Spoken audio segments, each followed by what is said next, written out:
Even in the peak of a tropical summer, travelers on the Konkan coast report pockets of air that suddenly crystallize. In a 10-foot radius, the humidity drops away, and the temperature plunges 20 degrees in a matter of seconds. These thermal anomalies occur most often on the long, unlit roads threading between the red-tiled village clusters of Maharashtra. Here, the jungle is an active, breathing wall that isolates every traveler the moment they leave the village lights behind. For Rohan, an engineering student, these roads are a matter of logistics and transit. His world is governed by structural data and mechanical systems. He has spent his life dismissing the local folklore as simple superstition. At midnight, the moon is full, casting a flat silver light over the dirt paths. Rohan and his cousin are making the trip home on a heavy 200cc Pulsar motorcycle, its steady engine rhythm providing a familiar sense of security. This is the trade-off of modern travel. A high-compression engine offers a feeling of total control, but that control ends at the edge of the headlight's beam, especially when moving through a landscape with centuries of undocumented history. The moment they cross into his uncle's neighborhood, the tropical heat evaporates. A sudden, biting cold pierces through their clothes, an environmental shift that occurs too fast for any natural weather pattern. An unnatural, localized wind slams into the side of the Pulsar, fighting against the bike's momentum.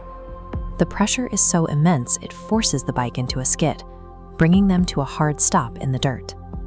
This shows the internal structure of a traditional Maharashtrian wada. The one looming over them has been abandoned for 30 years.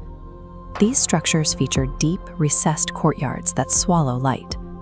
Locals believe this lightless architecture traps the residual energy of past families. The sounds of the jungle disappear. No wind in the leaves, no crickets. The silence is broken only by the sharp, metallic snap of a bolt and the heavy groan of the wada's main wooden gates swinging open. A figure steps out from the shadows and into the stark moonlight. She is draped in a white saree, looking like a physical tear in the darkness.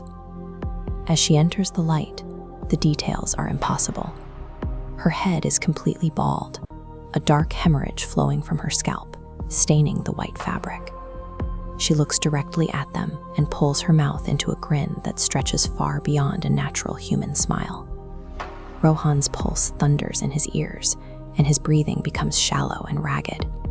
He stares at a physical object contradicting every law of biology he studied, his body responding with a paralyzing surge of adrenaline. Panic overrides the paralysis. Rohan kicks the bike into gear and twists the throttle to the stop, the rear tire throwing a plume of dirt as the Pulsar screams away from the wada. The ride is a blur of vibrating handlebars and a headlight beam that swings wildly across the trees. Every sense is focused on the mechanical roar of the engine as they put distance between themselves and the manor.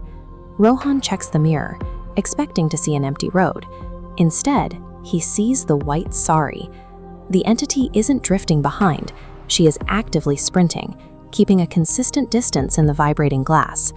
The speedometer climbs past 80 kilometers per hour. At this speed, the wind should be the only sound, but Rohan can hear the distinct, rhythmic slap of bare feet on the asphalt, growing louder and closer despite the engine's redline. She is now inches from the bike's rear fender.